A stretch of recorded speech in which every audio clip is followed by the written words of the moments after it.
एक बार महात्मा बुद्ध अपने शिष्यों के साथ तीर्थ यात्रा के लिए जा रहे थे। चलते चलते रास्ते में एक गांव आया। महात्मा ने कहा, आज का विश्राम इसी गांव में करते हैं। यह कहकर शिष्यों सहित उस गांव में चले गए।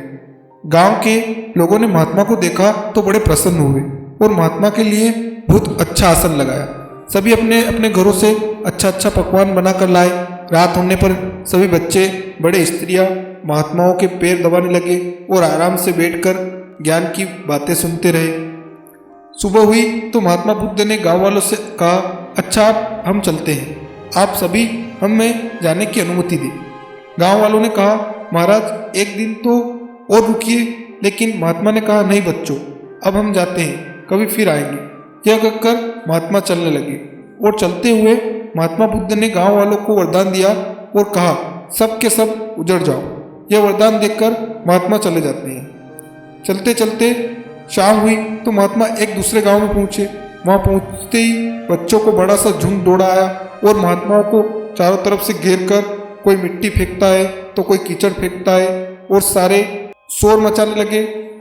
महात्मा लोग बड़ी मुश्किल से उनसे पीछा छुड़ाकर एक जगह गए और जो अपने पास फटा पुराना कंबल था बिछाकर बैठ गए।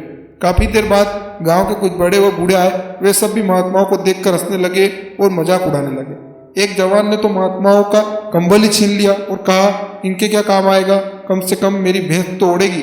वे महात्माओं का अपमान करते हुए चले गए।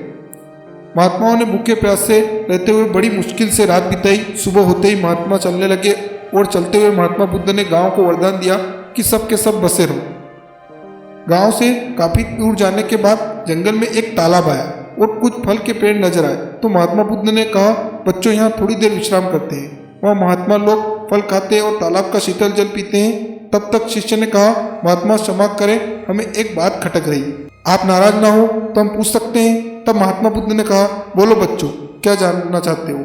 शिष्य ने कहा, महात्मा, जिस गाँव में हमारी अच्छी सेवा हुई वहाँ के कितने अच्छे लोग थे, उन लोगों को तो आपने वरदान दिया कि उजड़ जाओ, और जिस गांव में हमारा अपमान हुआ उन लोगों को आपने वरदान दिया कि बसे रहो। ऐसा क्यों मारा। तब महात्मा बोले, देखो बच्चों, पहले गांव में कितने अच्छे विचारों के आदमी थे। वह आदमी उजड़ जाएंगे तो दुनिया के कोने कोने में फैल जाएंगे और जहाँ भी जाएंगे सभी को अच्छे विचार सिखाएंगे, इसलिए मैंने उनको उजड़ जाने का वरदान दिया।